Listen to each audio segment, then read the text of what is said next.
Students, இப்போ நம்ம பார்க்க போகிறது நுண் உடலங்கள். அதாவது உங்களுக்கு அதிலே பதிலே இருக்குது. நுண் அப்படின்னா என்னது? மிக சிறிய அப்படின்னு அர்த்தம். உடலங்கள் அப்படிங்கிறது செல்லுக்குள்ளே இருக்கக்கூடிய அந்த உறுப்பு, புரியுதுங்களா? இதில் வந்து நுண் உடலங்கள் அப்படின்னா என்னென்னா யூகேரியாட்டிக் செல்கள் அப்படின்னா உங்களுக்கு தெரியும். அதாவது சவ்வுடைய நுண்ணுறுப்புகள் வந்து செல்லுக்குள்ளே இருக்கிறது தான் யூகேரியாட். இதில் வந்து பார்த்திங்கன்னா நொதிகளை பெற்ற சவ்வு சூழ்ந்த ஒரு நுண் வெசிக்கிள்களுக்கு தான் என்ன பேர்? நுண் உடலங்கள் அப்படிம்பாங்க. இப்போ அந்த நுண் உடலங்கள் அப்படிங்கிறது ஒரு ஒற்றை செவினால் ஆனது.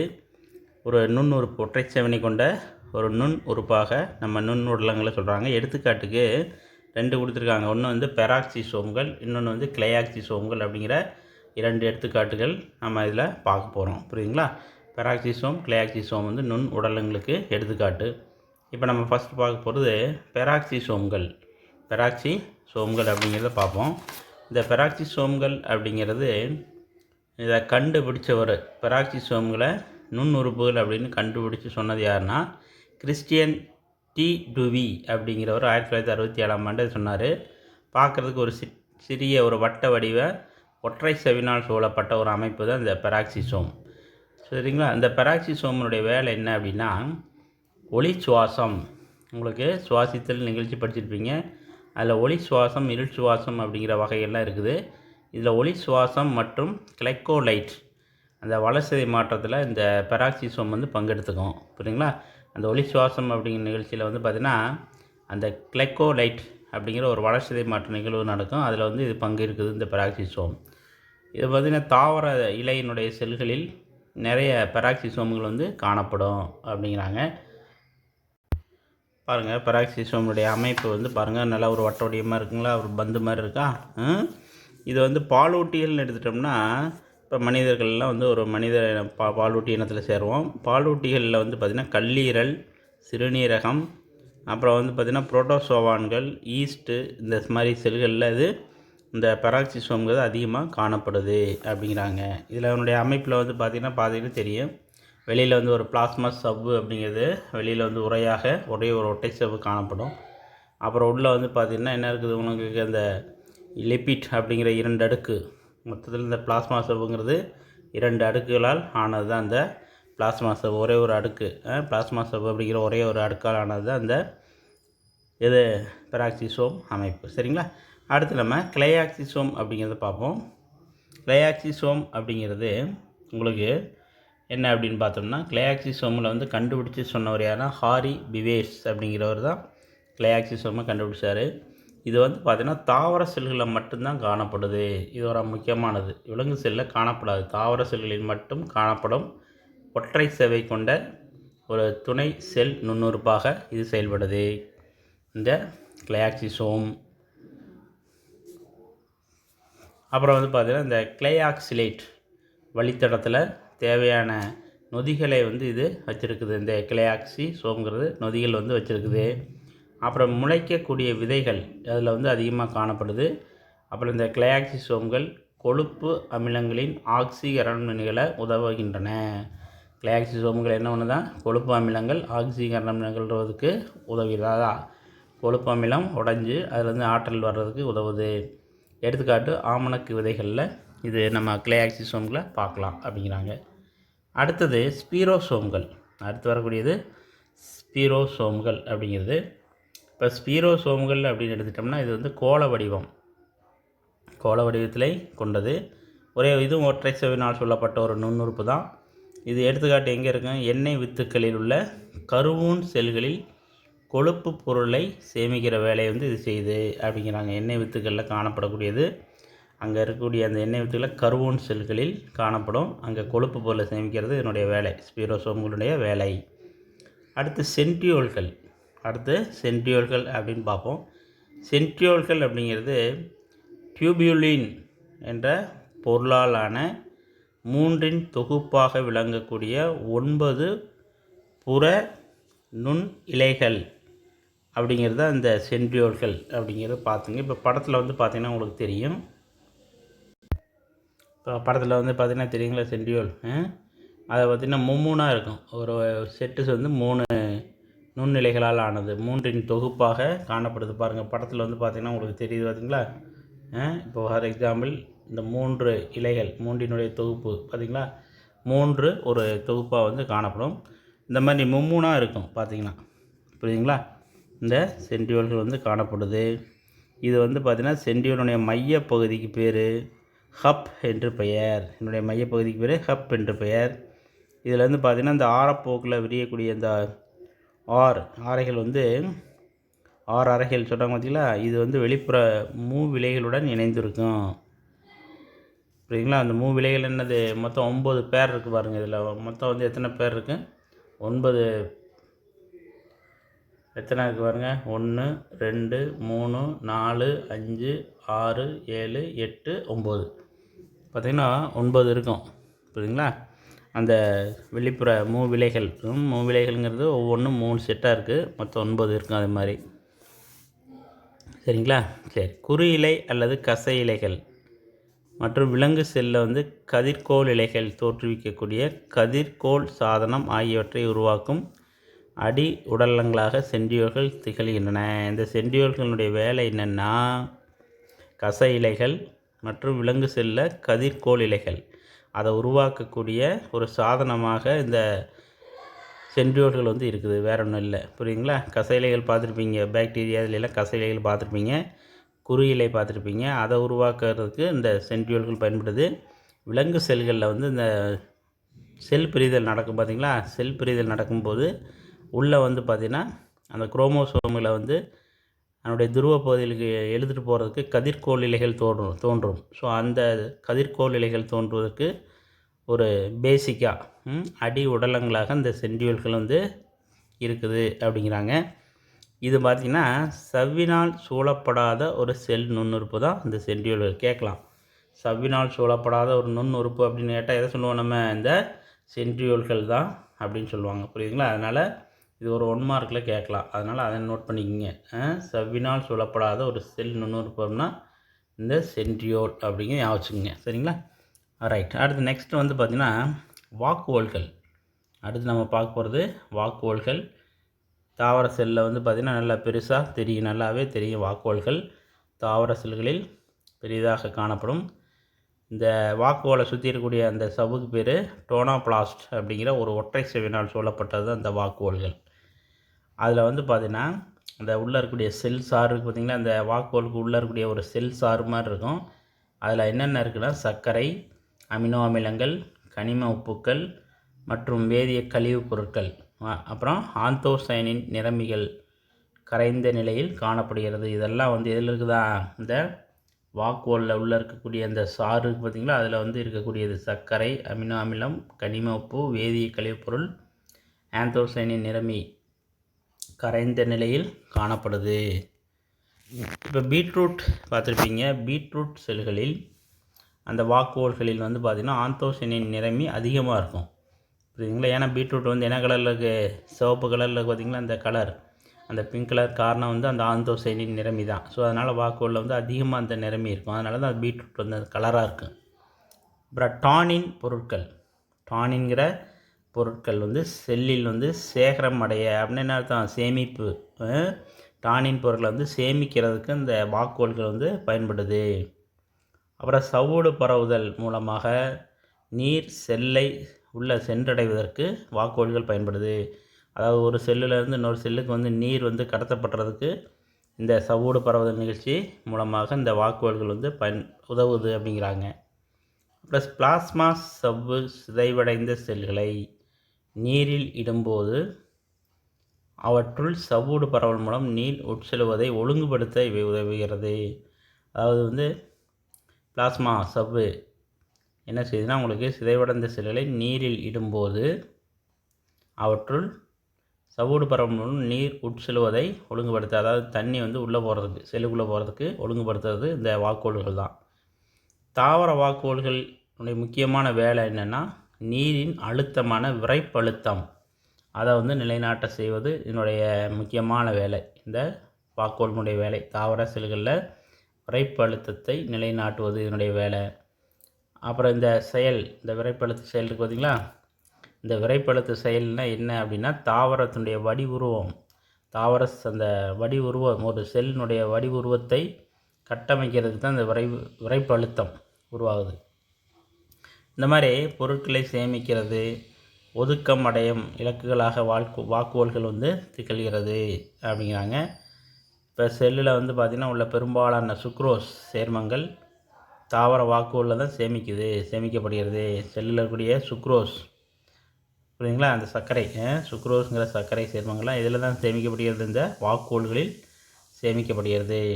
இப்போ அதில் எடுத்துக்காட்டு என்ன கொடுக்குறாங்க, கரும்பு மற்றும் பீட்ரூட் தாவரங்களில் சர்க்கரையை சேமிக்கிறது இந்த வாக்குகோள்கள் அப்படின்னு சொல்கிறாங்க. அப்புறம் அதுக்கடுத்து கரும்புக்கு அடுத்து பார்த்திங்கன்னா உங்களுக்கு ஆப்பிள் கனிகளில் மேலிக் அமிலம் அது சேமிக்க வைக்கிறது அங்கே வாக்குகோள் தான் சேமிக்குது. சிட்ரஸில் வந்து பார்த்திங்கன்னா செல்களில் இந்த அமிலம் சிட்ரிக் ஆசிட் சொல்லுவாங்க பார்த்தியா, அந்த அமிலத்தை வந்து அங்கே வாக்குகோள் தான் சேமித்து வைக்குது. அப்புறம் வந்து ஆன்டிரைனம் அப்படிங்கிற ஒரு மலர்களின் அள்ளி இதழ்களில் ஃப்ளேவனாய்டு அப்படிங்கிற நிறமியான சயனடின் அப்படிங்கிற நிறமி இருக்குது. அந்த நிறமிக்கு பேர் சயனடின் 3 ரொட்டினோசைட். இந்த நிறமியை வந்து சேமிக்கிறது இந்த வாக்குகோள் தான். புரியுதுங்களா, அது வந்து வாக்குகோளினுடைய பணிகள் அப்படிங்கிறது வச்சுக்கோங்க. சரிங்களா, ஓகே. அடுத்து நெக்ஸ்ட் வந்து பார்த்திங்கன்னா உட்கரு.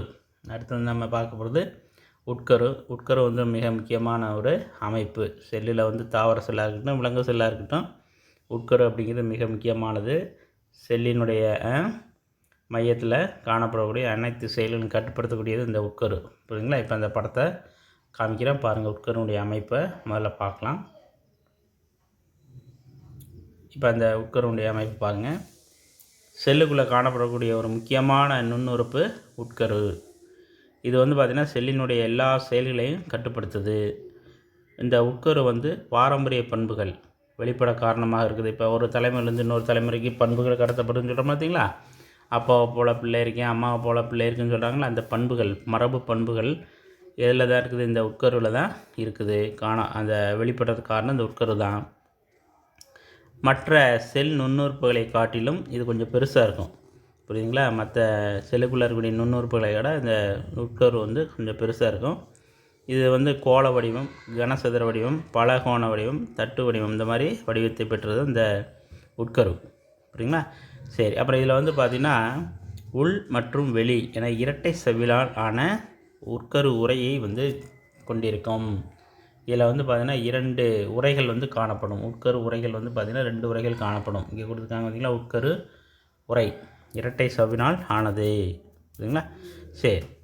இந்த உள் சவ்வு அப்படின்னு பார்த்தோம்னா உள் சவ்வானது ரைபோசோம்கள் அற்று மென்மையாக காணப்படும். உள் சவ்வில் வந்து என்ன இருக்காது, ரைபோசோம்கள் வந்து உள்ளே இருக்காது. அதனால் எப்படி இருக்குமா, அது பார்க்குறதுக்கு மென்மையாக இருக்கும். ஆனால் வெளி சவ்வில் வந்து பார்த்திங்கன்னா ரைபோசோம்களை ஒட்டி இருக்கும்.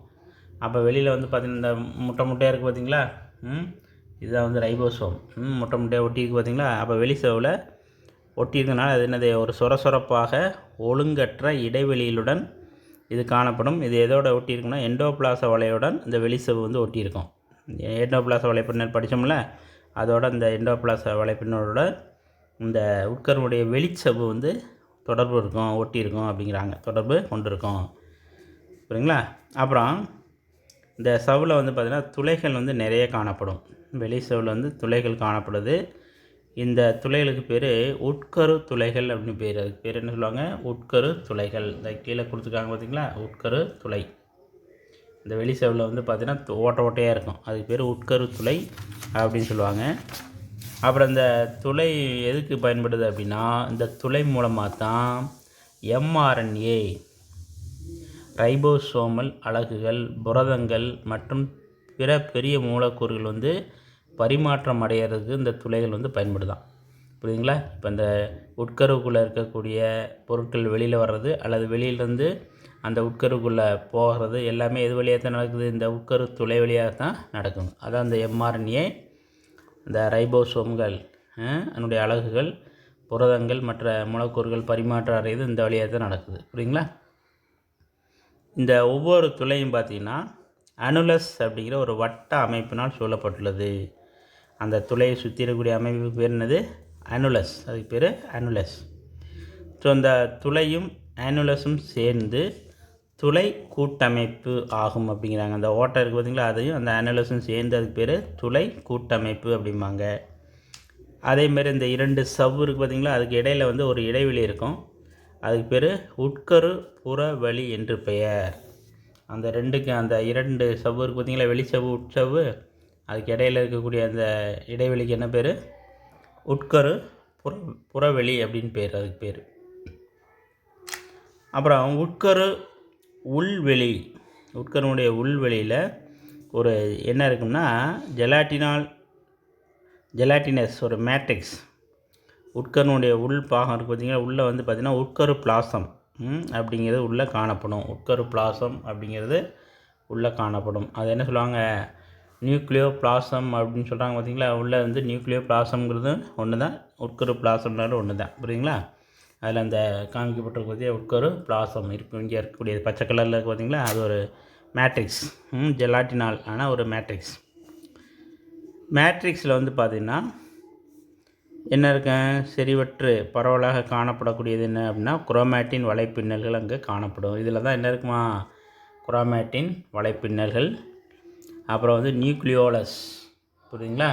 ஸோ இந்த குரோமேட்டின் நியூக்ளியோலஸ் இது 2 இதில் காணப்படுது. இந்த நியூக்ளியோ பிளாசம் அப்படிங்கிற உட்கரு பிளாசத்தில் காணப்படுது. இந்த செல் பிரிதலில் வந்து பார்த்திங்கன்னா இடைக்கால செல் பிரிதல் நிலையில், அந்த செல் பிரிதலில் இடைக்கால செல் பிரிதல் நிலையில் வலைப்பின்னல்களை கொண்ட குரோமோட்டினானது, அதாவது அந்த செல் பிரிதல் நிலையில் இந்த குரோமோட்டின் அப்படிங்கிறது எப்படி இருக்குமா? வலைப்பின்னல்களை கொண்டதாக இருக்கும். சுருள்களற்ற இலைகளாக காணப்படுகிறது. இந்த வலைப்பின்னல் கொண்ட குரோமோட்டினானது எப்படி இருக்குமா? சுருள்களற்றது, அதாவது சுருள் இல்லாமல் இலைகளாக காணப்படும். சுருள்களற்ற இலைகளாக இந்த குரோமோட்டின்கள் காணப்படும். புரியுங்களா? அந்த குரோமேட்டின் காணப்படுது. அப்புறம் யூகரியாட் செல்கள்னு பார்த்துட்டோம்னா அந்த குரோமேட்டின்களில் வந்து பார்த்திங்கன்னா சிறிதளவு ஆர்என்ஏ மற்றும் டிஎன்ஏவோட இணைந்த கிஸ்டோன் புரதங்களும் இதில் காணப்படுது அப்படிங்கிறாங்க. புரியுங்களா? யூகரியாட் செல்லில் மட்டும் பார்த்திங்கன்னா இந்த குரோமேட்டினில் என்ன இருக்குமா? புரதம், கிஸ்டோன் புரதம் அதில் சேர்ந்துருக்கும் அப்படிங்கிறாங்க. சரி, இப்போ இந்த செல் பிரிதல் நடக்கும் பார்த்திங்களா, செல் பகுப்பு. அப்போ பார்த்திங்கன்னா இந்த குரோமோட்டின்கள் என்ன நடக்குதுன்னா சுருக்கமடைஞ்சு அது ஒரு அமைப்புக்கு வரும். அப்போ சுருக்கமடைந்த அமைப்புக்கு பேர் தான் குரோமோசோம் அப்படிங்கிறாங்க. அப்போ குரோமோசோம்ங்கிறது வேறு ஒன்றும் இல்லை, குரோமேட்டின் செல் பகுப்பின் போது சுருக்கம் அடையும் அந்த அமைப்புக்கு தான் பேர் குரோமோசோம்கள் பேர். இப்போ யூகரியாட்டிக் குரோமோசோம்னா அதனுடைய பகுதியானது எம்ஆர்என்ஏ படியெடுக்கையில் அதில் உள்ள செயல்படும் ஜீன்கள் உறுதியாக செறிவுற்று இடைக்கால நிலையில் இருப்பதில்லை. அதாவது யூகரியாட்னா என்னது? நம்மளாம் யூகரியாட்டிக் பல செல் உயிரினங்கள் யூகரியாட்டிக். அதனுடைய குரோமோசோமினுடைய பகுதியானது எம்ஆர்என்ஏ படியெடுக்கையில், எம்ஆர்என்ஏ வந்து உருவாகும்போது அதில் இருக்கக்கூடிய செயல்படக்கூடிய ஜீன்கள் உறுதியாக செறிவுற்று, நல்லா அந்த ஜீன்கள் வந்து செறிவுற்று இடைக்கால நிலையில் இருப்பதில்லை. என்னன்றது அந்த மைட்டாசிஸ், அந்த செல் பிரிதலில் இடைக்கால நிலையில் இருக்குது பார்த்திங்களா, அந்த நிலையில் வந்து இது காணப்படுவதில்லை அப்படின்னு, செறிவுற்று காணப்படுவதில்லை, இடைக்கால நிலையில் காணப்படுவதில்லை அப்படிங்கிறாங்க. இது இந்த அமைப்பு யூகரியாட்டிக் குரோமோசோமின் பகுதி. இதுக்கு என்ன பேர்னா யூக்ரோமேட்டின் அப்படின்னு பேர். இதுக்கு பேர் யூக்ரோமேட்டின்பாங்க. இந்த இடைக்கால நிலையில் யூகரியாட்டிக் குரோமோசோமுடைய பகுதி எம்ஆர்என்ஏவில் படியெடுக்கப்படாமல் செறிவுற்று அதிக சாயம் இருக்கும் பகுதிக்கு ஹெட்டிரோக்ரோமேட்டின் அப்படிம்பாங்க. புரியுங்களா? அதாவது அந்த செறிவுற்று இடைக்கால நிலையில் இருக்குது, அதாவது படியெடுக்கும்போது எம்ஆர்என்ஏ வந்து செறிவில்லாமல் இருக்கும், அதுக்கு பேர் யூக்ரோமேட்டின்.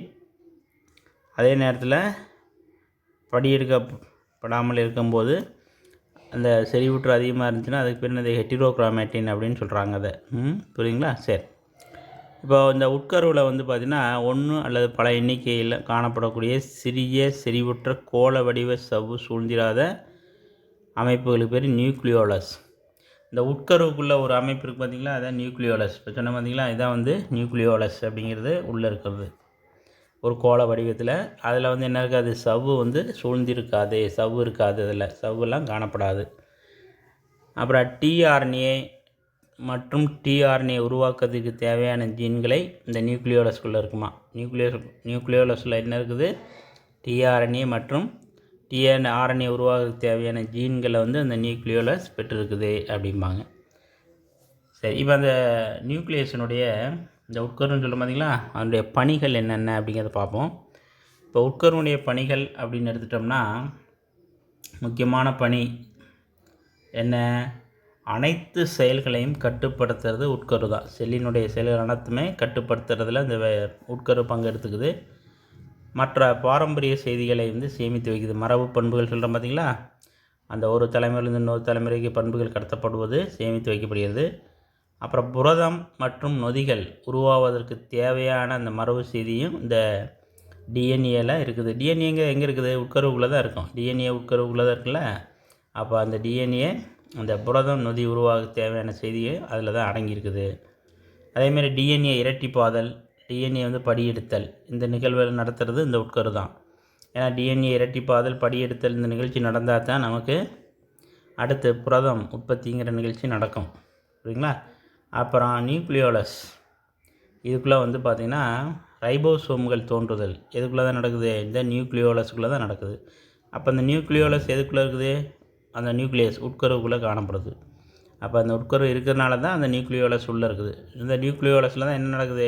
ரைபோசோம்கள் உருவாக்கம் நடைபெறுகிறது. ஸோ இதெல்லாம் வந்து இந்த உட்கருவினுடைய பணிகள். இது வந்து உங்களுக்கு 3 மார்க்கில் 5 மார்க்கில் எதில் வேணாலும் கேட்கலாம். உட்கருவினுடைய பணிகள் யாவைன்னு கேட்டால் இதை நோட் பண்ணிக்கங்க. அடுத்த டாபிக் வந்து குரோமோசோம்கள் அடுத்த வீடியோவில் பார்ப்போம். Thank you students.